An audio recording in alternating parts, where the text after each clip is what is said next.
एक ऐसी नदी जो बिल्कुल मर चुकी थी। पानी में जहर, कचरा और कोई जिंदा चीज नहीं थी।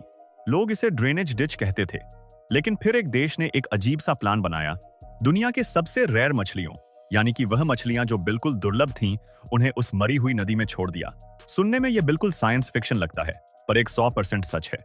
यह मछलियां विलुप्त हो चुकी थी, लैब में पाली गई थी, और यह जानते हुए कि वह नदी उन्हें मार देगी, उन्हें उस नदी में डाला गया। और फिर जो हुआ उसने सबको हैरान कर दिया। यह सिर्फ एक देश तक सीमित नहीं, यह ग्लोबल एग्जाम्पल है जो आपको सोचने पर मजबूर कर देगा। आज हम देखेंगे कि इंसान नेचर को कैसे चैलेंज देता है और कभी कभी जीत भी जाता है। यह वीडियो अंत तक देखिएगा, क्योंकि यह सस्पेंस, साइंस और सॉल्यूशन से भरा है जो आपकी सोच बदल देगा। लेकिन आगे बढ़ने से पहले आपसे एक छोटी सी रिक्वेस्ट है। अगर आप हमारे चैनल पर नए हैं तो इसे प्लीज सब्सक्राइब जरूर कर लें, और अगर वीडियो अच्छा लगे तो लाइक करना मत भूलिएगा। यारकॉन नदी की मृत्यु। इजराइल के टेल अवीव शहर, जहां यारकॉन नदी बहुत डेवलप्ड एरिया में बहती है, अर्ली 2000s तक यह नदी बिल्कुल मर चुकी थी। क्यों? क्योंकि लोगों ने इसमें पाइप से इंडस्ट्रियल केमिकल्स और हाउस होल्ड सुएज डालना शुरू कर दिया। सैकड़ों पाइप्स हर रोज बिना ट्रीटमेंट के कचरा डंप करते थे। इसकी बदबू इतनी तेज थी कि लोग पास से गुजरना भी पसंद नहीं करते थे, और पानी का रंग अक्सर काला और हरा हो गया था। इसके अलावा डैम्स और वाटर डाइवर्जन ने इसका फ्लो रोक दिया, और यह एक बहती नदी से एक सड़ते हुए विशाल नाले बन गई। पानी रुक गया, सूरज की गर्मी में और जहरीला होता गया, ऑक्सीजन का लेवल 0 हो गया, और सब कुछ सड़ने लगा।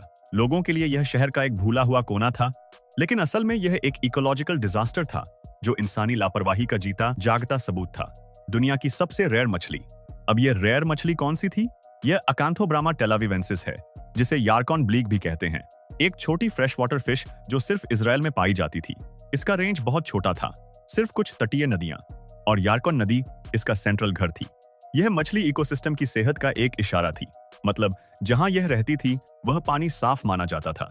20th सेंचुरी के दूसरे हाफ में शहरों और एग्रीकल्चर के लिए पानी डाइवर्ट करने से यह मछली सहन नहीं कर पाई। पहले यह कम मिलने लगी, फिर लेट 1990s में बिल्कुल गायब हो गई।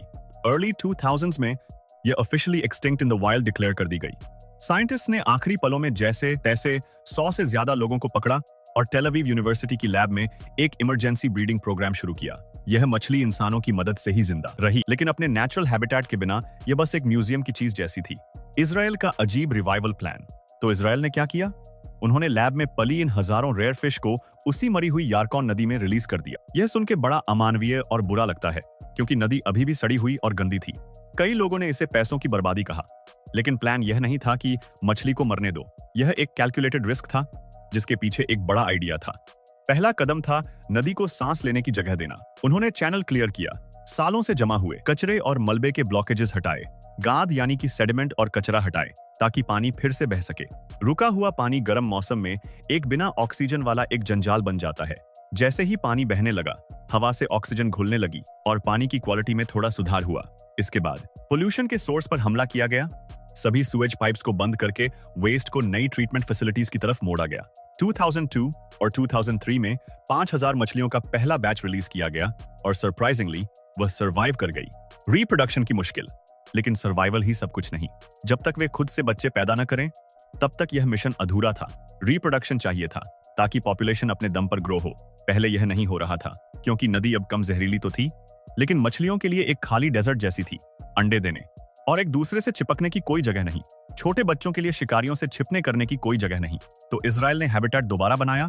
पीस बाय पीस पत्थर और बजरी कंकर के छोटे छोटे बिस्तर बनाए गए, जहां मछलियां अंडे दे सकें। किनारों पर ऐसे पौधे लगाए गए जो छोटे बच्चों को छिपने की जगह दें और पानी को और साफ करें।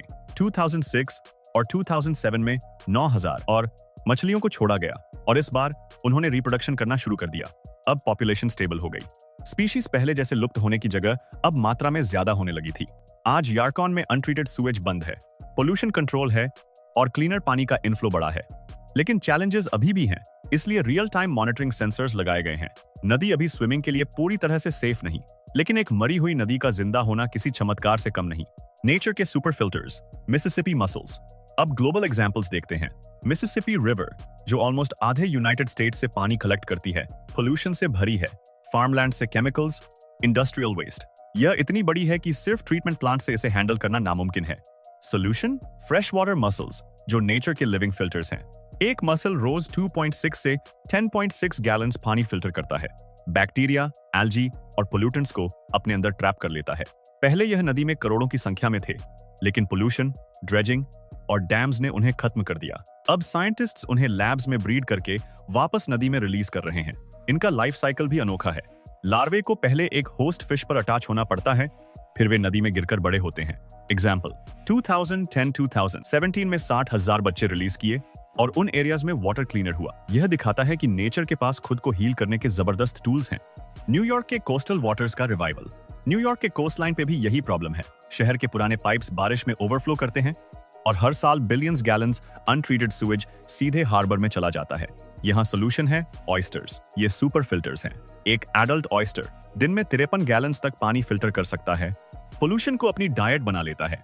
पहले न्यूयॉर्क हार्बर ऑयस्टर रीफ्स से भरा था, लेकिन ओवर हार्वेस्टिंग और ड्रेजिंग ने उन्हें डिस्ट्रॉय कर दिया। अब बिलियन ऑयस्टर प्रोजेक्ट चल रहा है।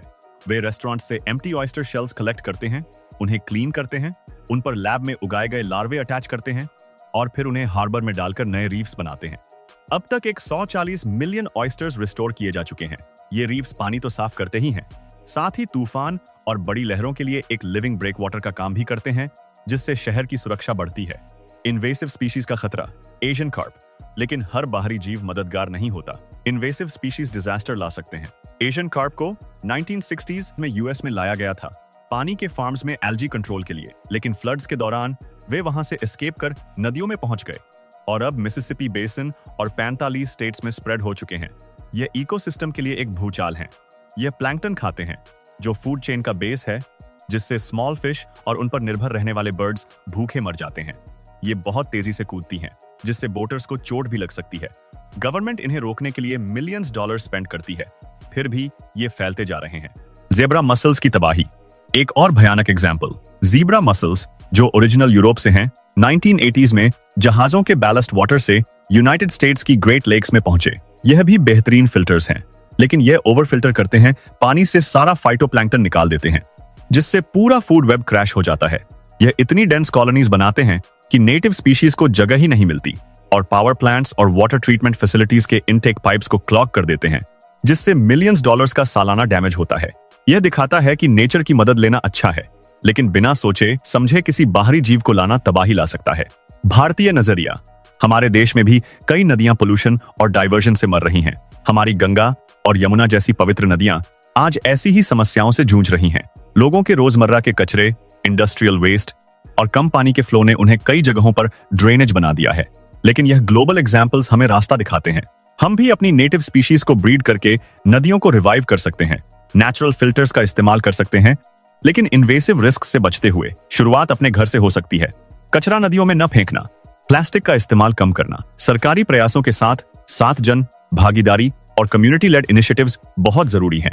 अगर हम अभी से रियल टाइम मॉनिटरिंग और वेस्ट ट्रीटमेंट पर फोकस करें, तो हमारी नदियां भी पुनर्जन्म ले सकती हैं और फ्यूचर जनरेशंस के लिए जिंदा रहेंगी। यह सिर्फ साइंस नहीं, हमारी सामूहिक रिस्पॉन्सिबिलिटी है। अगर आपको यह वीडियो पसंद आया और आप ऐसी ही अनोखी जानकारियों में रुचि रखते हैं, तो इस वीडियो को लाइक करना न भूलें, अपने दोस्तों के साथ शेयर करें और हमारे चैनल को सब्सक्राइब करके बेल आइकॉन जरूर दबाएं। मिलते हैं अगले वीडियो में एक और रोचक टॉपिक के साथ। जय हिंद।